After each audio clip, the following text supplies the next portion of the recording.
Hello, everybody. Welcome to another episode of Our Community Cares. And I'm delighted to be your host for this series. I'm Daniella Levine Cava. I'm County Commissioner, District 8. And we have decided to run this public affairs show to provide information to the public about the COVID-19 virus impact on our community and to hear from people who have particular expertise to share with us about some of the challenges and some resources that can help all of us during this difficult time. So Commissioner Freed is going to be with us shortly, but I'm going to go ahead and get started with the introductions, and she's going to join us by phone, so we won't get to see her physically. I'm so sorry about that. Very busy person, our commissioner, and we're grateful for her making the time. So let me just do a recap. We are coming to you live Monday, Wednesday, Friday, 4 o'clock. We started, we've had quite a good series so far. We're coming to the end of our second week. So we started with Rick Beasley, of the Career Source South Florida. We had Martha Baker of SEIU, the union representing the nurses at Jackson, critical workforce for us in this difficult time. We had Wendy Walsh from Unite Here, representing hospitality workers and airport workers, most of whom are out of work, so really suffering. Then we had Freddie Ramirez, our director of Miami-Dade County Police Department, on Wednesday. All of these shows are archived on YouTube, and they're put on our Facebook page, so please go back if you didn't have a chance to hear them and share them with others. So today we are thrilled that Nikki Freed of Agriculture and Consumer Services has agreed to join. Are you there? She should be there. I'm here.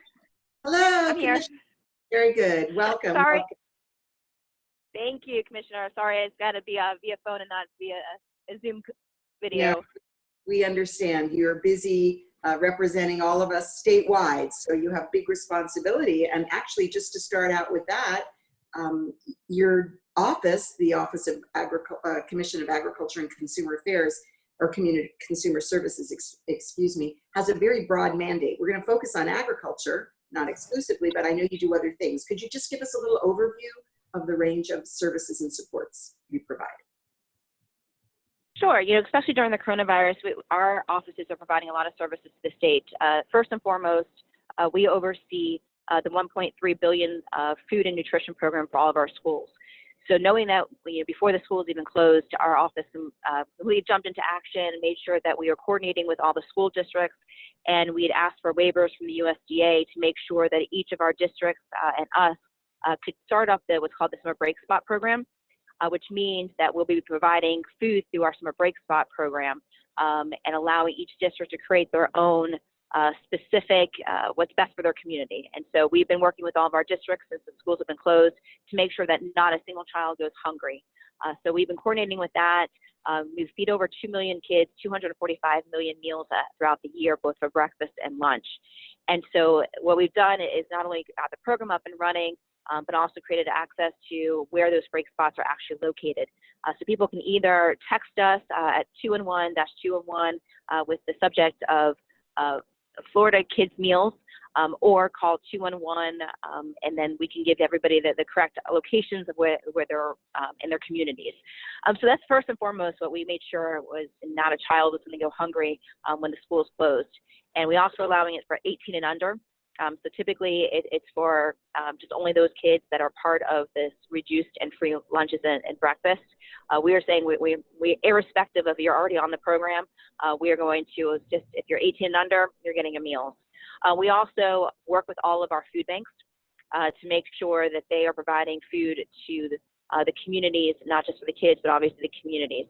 So we have been in just a constant communication with them of where they are on donations, where they are on trying to make sure that they've got enough supplies and food, because as we know, while we're typically used to feeding a certain amount of our population, with not only increase in unemployment, but also underemployment, we've got to be increasing those supplies.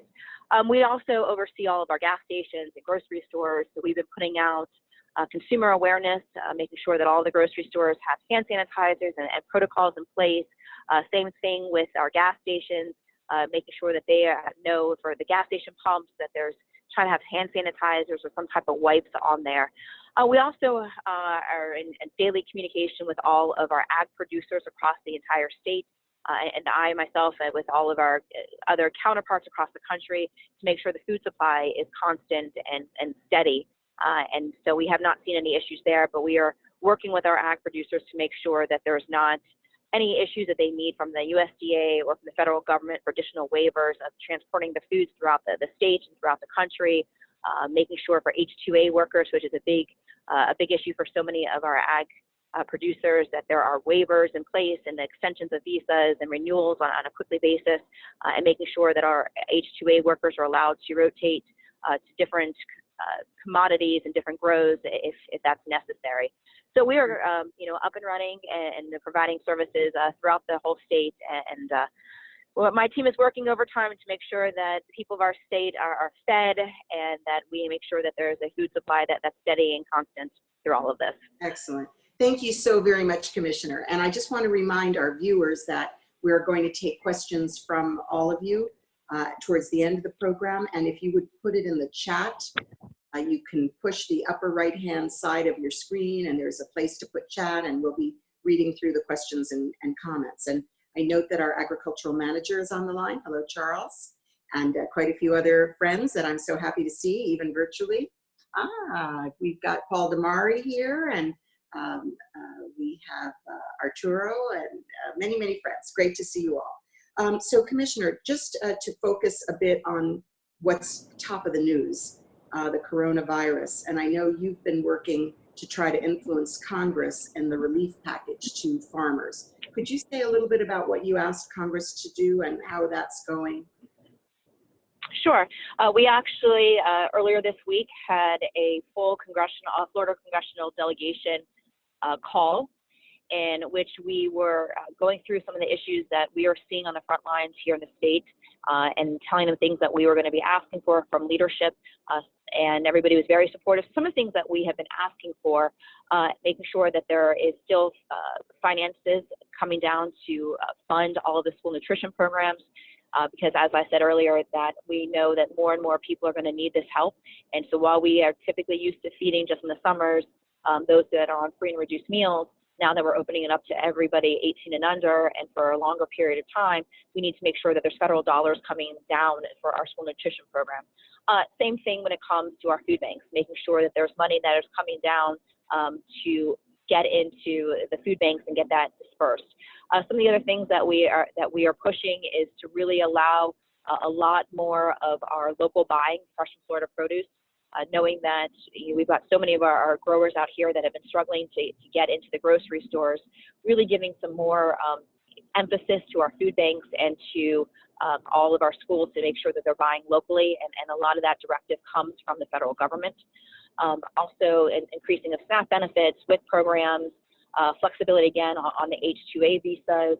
We also know that a lot of just transportation aspects as well, that a lot of our ag commodities, we've had increases of weight limits and waivers of those weight limits. So we have asked that also from the federal government for not just the state of Florida, but to make sure that there's consistency across the entire country, as so many of our producers are traveling up and back.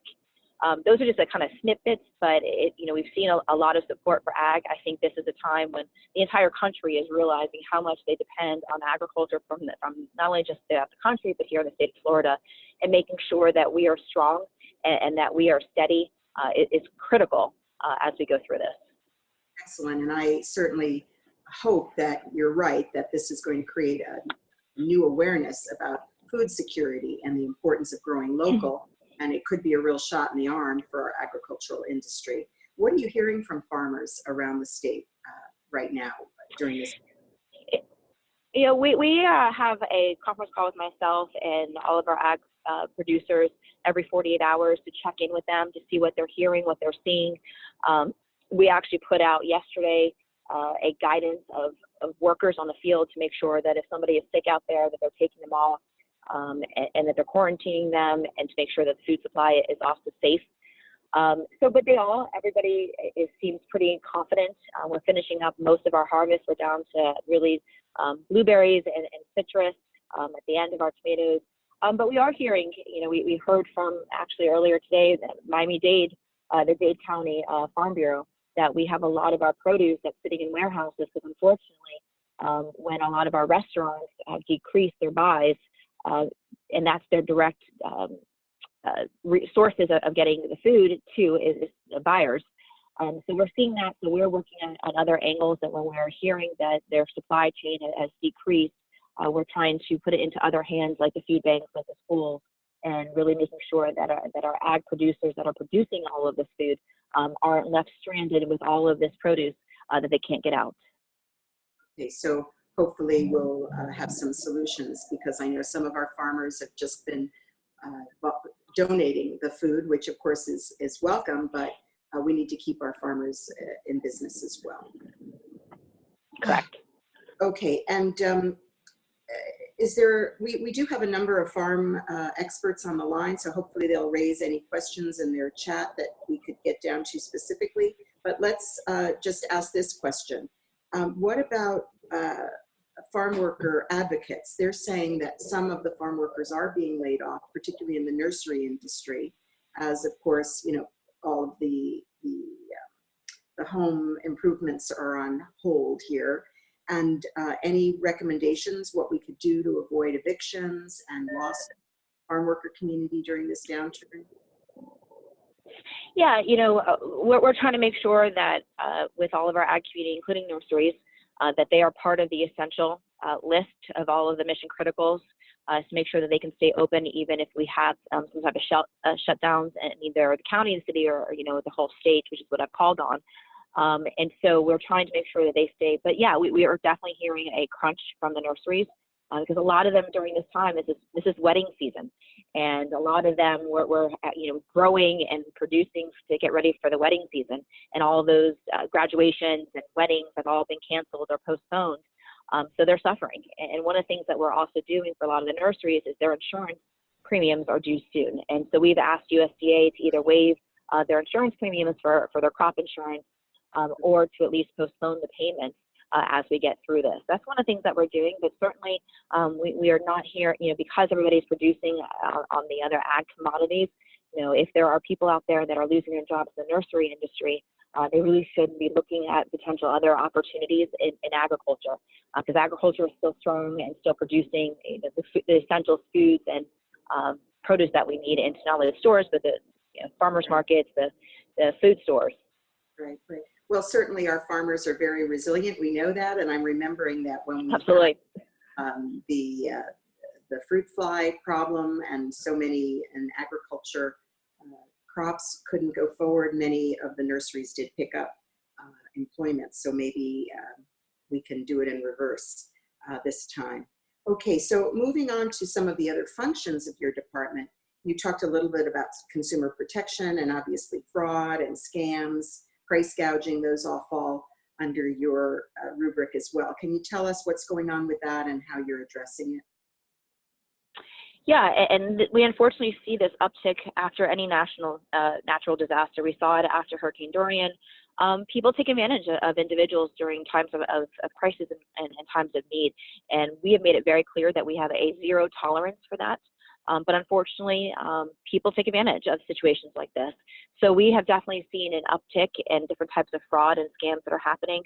Some of the more frequent ones that we're seeing is even in travel, people trying to cancel their hotel or travel arrangements and having difficulty with doing that, and people not having the ability to go to those travel locations. The other things that we're seeing too is online scams. That everybody's looking for that precious toilet paper and hand sanitizers, and there's a lot of people that are taking advantage of that and going online and saying that they've got supplies. People are paying upfront dollars and never getting their supplies. We're also seeing a lot more, because people are home, a lot of door-to-door scams coming on, that they're going to people's homes, telling them their Comcast or FP&L, and trying to sell them a better deal, and they get all of their personal information and get scams that way. So we really are telling the consumers, be vigilant, do your research. If the deal is too good to be true, it probably is. Don't give out any of your personal information. Use credit cards if you are doing so, and not debit cards, because all of our credit cards have fraud protection on there. And definitely at this time, don't give out money. There's a lot of, and it's happening even on the state level. I was over at our emergency operations center earlier today and was speaking to the director, and he said the same thing, that the state has had about 1,000 different vendors who are promising ventilators and PPEs and all the materials that we need for testing across the entire state, and they're ready to go, and at the last minute before they pull the trigger on wiring funds, they realize that it was a scam. So we're seeing it even on the statewide level. So it's really important that everybody stays vigilant about what is happening, and for seniors too. Seniors are right now isolated from everybody else, and so everybody needs to be extra cautious because they're targeting our senior population who are scared and vulnerable right now, and having very little interaction with the outside at this time. Excellent. Can you say what should people do when they do experience a fraud or observe something fraudulent? How should they report it? Well, they can either call us, which is 1-800-HELP-FLA, or they can also go on to our website, which is fx.gov, and they can report it. And if it's a fraud or scam, myself and my department will review it and go after those individuals. If it's something to do with price gouging, the Attorney General is in our office, are in constant communication with each other too, and we report all types of those types of issues over to her, and then she also investigates and goes after criminal charges for any types of financial issues. Excellent. And if you could, my moderator behind the scenes, put those references in the chat for people to be able to access it. Sure. Okay. Absolutely. And I want to acknowledge that we have Lakeisha Hood, our Director of Food and Nutrition, on the line as well to answer additional questions, as well as our Agricultural Manager, Charles LaPrade. Don't forget, everybody, put your comments in chat. Now, we do have a question that came from Charles. He says that the U.S. Trade Representative was going to host an important hearing regarding unfair trade practices from Mexico, and it was postponed, but it's vital. And what can we do to make sure that hearings like that can take place promptly, obviously in a virtual format? Commissioner? I'm sorry, the phone cut out for 2 seconds. Yeah, can you repeat that one more time? I'm sorry. The question is about the U.S. Trade Representative was going to host hearing on unfair trade practices with Mexico. It was postponed, and obviously is critical, and we want to get it back as soon as possible virtually. What could be done to make sure? Yeah, we obviously, that's something that we pushed for. As everybody knows, I was completely against USMCA and spent a lot of time really lobbying this issue with the White House and our Florida congressional delegation. So they had promised us kind of as a compromise to do these different workshops across the state, and they had to, of course, be canceled because of all this. And they're working on rescheduling them or potentially doing them virtually. So we are staying on top of this. This is still one of my biggest issues, dealing with the federal trade, and because it's hurting our farmers, and our farmers are struggling because of not NAFTA, now USMCA. And we know that now, if things don't get changed, it's another, 4,000 jobs, $400 million lost to our state. So we are staying on top of this to make sure that they get rescheduled either virtually or as soon as we can get back online, that we in fact have this. So if I could just intercede here, Sama Curcio, one of our important vegetable farmers, the dumping that we've had, all the worse now, and isn't this a good time to crack down, and what could we do to crack down? Yeah, I mean, it's going to be business as usual as far as cracking down. I mean, this is, we are not letting our foot off the pedal and our gas on making sure that we are preventing the illegal dumping into our state and into our country from Mexico. And what I have been able to do too, and I think it's it's kind of a silver lining in some of this, is that we've had a lot of communication over the last week, 2 weeks, with a lot of our bigger buyers in the state of Florida, and encouraging them to be buying local. This is not the time to be buying from out of country, from Mexico. So I'm hoping that we're going to be able to, again, silver lining through all of this is to get our distributors and get all of our retail locations to actually start really buying a lot more of our fresh and Florida produce, because that's going to be important as we get through this, and to make sure that our economy continues to be strong. As most people know, agriculture is the second largest economic driver in the state. And so in times like this, when yes, locally too. Exactly. Yes. And so when tourism, unfortunately, is as a halt right now, we've got to be relying on agriculture in the state of Florida to be part of the economic survival for our state. And so we are definitely talking to a lot of our statewide buyers to encourage them. This is the time to redevelop your relationships with our local farmers and to start buying them. And don't forget, you also have your farmers markets, which is a time now that people are trying to do social distancing, that you still can go to your farmers markets, keep your social distances, but another opportunity for a lot of our locals to be selling right there. And we're also working with not only FEMA, USDA, but also our state, that we are going to be trying to get, the same type of reimbursements that our schools get from buying, the USDA approved produce, to allow them to also be buying some of the local produce as well. Thanks. Somebody has been asking about your role as a member of the cabinet during time of emergency. So we know the governor is crisscrossing the state and holding press conferences and so on, and you've been very vocal as well, but is the cabinet in session? Unfortunately, the cabinet meets. We were supposed to have met, I believe, on the 6th or 7th of April. The governor has canceled our cabinet meeting. And so the cabinet has not met, if I'm remembering correctly. It's going back through my calendar. I do not believe in 2020. And if so, is only one meeting, I think maybe in February.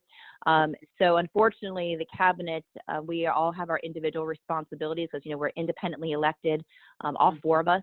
And so we are, all of us, kind of operating in our silos, trying to show leadership and just as statewide elected, and taking our responsibilities and making sure that we're more so coordinating a lot with the Director of Emergency Management, Jared Moskowitz, who is kind of point person of all issues in the state. So we're all directly communicating with Jared and his team to give them up to speed of what we, as each of the cabinet members in our silos, have been able to get a handle on, things that we may need, resources. Like I said, I was there earlier today, just doing check-ins, coming up with long-term range planning with some of his team members, as we get into the end of the school year, what this will look like if we're Florida, hurricane season is around the corner, to make sure that there is not a step missed as we kind of get through it together, and as we start preparing, for hurricane season. And all of I speak to Attorney General Moody and CFO Petronas on a pretty normal basis, and so we are in constant communication with each other, giving us support and backup when needed. Okay, so I just want to put it on the record, it's in the chat that tomato farmers have stopped picking, and Mexico is shipping 250 to 350 loads a day of tomatoes. So, hopefully this is the time that the food security issues, the importance of anti-dumping, the importance of keeping our agricultural sector alive, that we can really get that message to Congress, to the president, and get the assistance and protection that we need for our local farmers.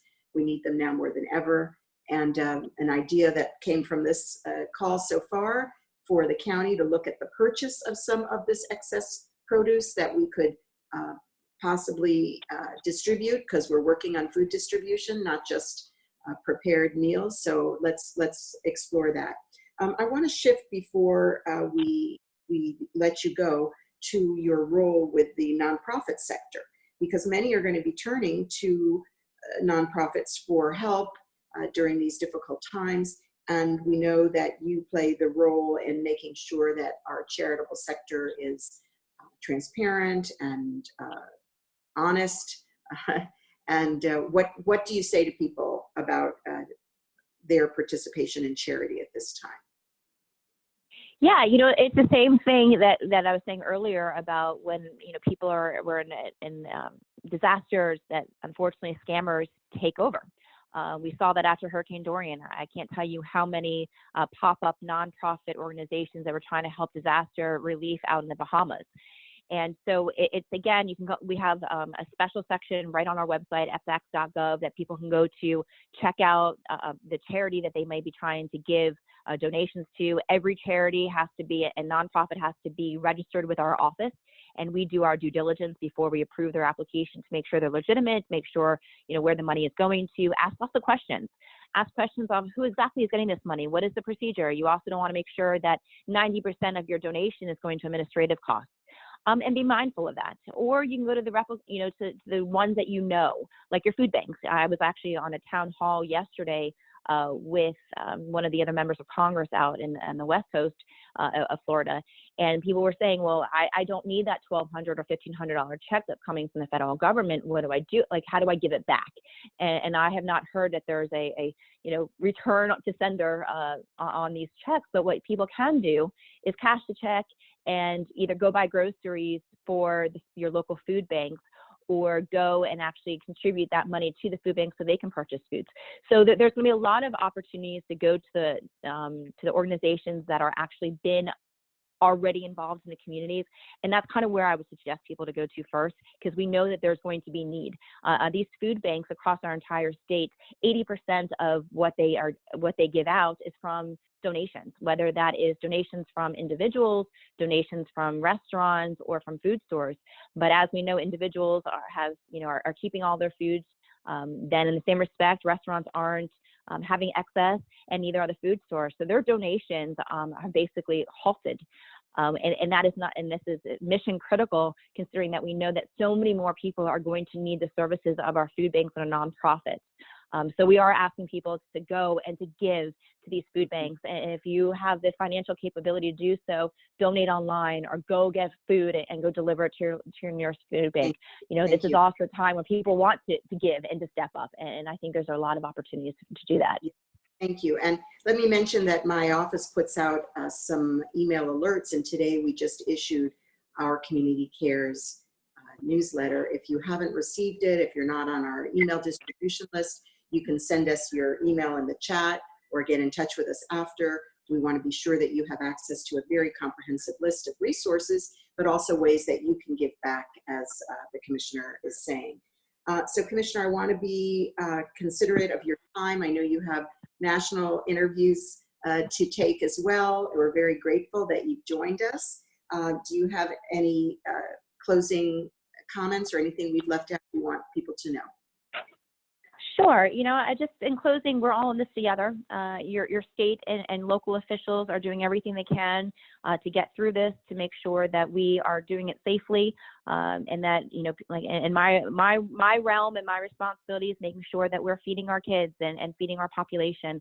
But everybody has to take personal responsibility to keep your social distancing. If you have any city or county stay-at-homes or advisories, please listen.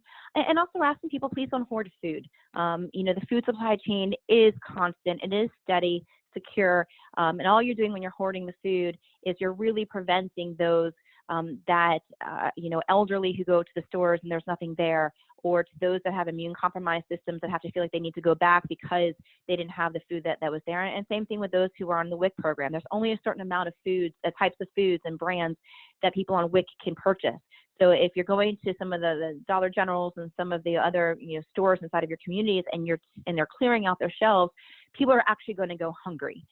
So really asking everybody to take personal responsibility, and also check in with your neighbors. Check in with, if you've got grandparents or parents that are 65 and over. We know that unfortunately PTSD and staying secluded is going to take a toll on people. So, use your FaceTime, use all Skype, use all of our modern technologies to stay connected with everybody. We're going to get through this.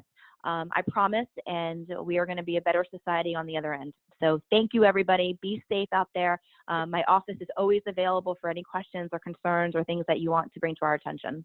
So let me just mention that a couple of comments were made that there's going to need to be help with insurance claims, and also that we have the surplus food stuffs that are not being utilized. So, you know, if you have additional ideas what to do, and I want to encourage people to call my office, which is 305-378-6677, and we'll work with you on your business concerns, on your employee issues. It is National Farm Worker Awareness Week. So this is a very good time to think about and thank our farm workers as well as our farmers. Please, let's see here. Last comment from Charles Laprade.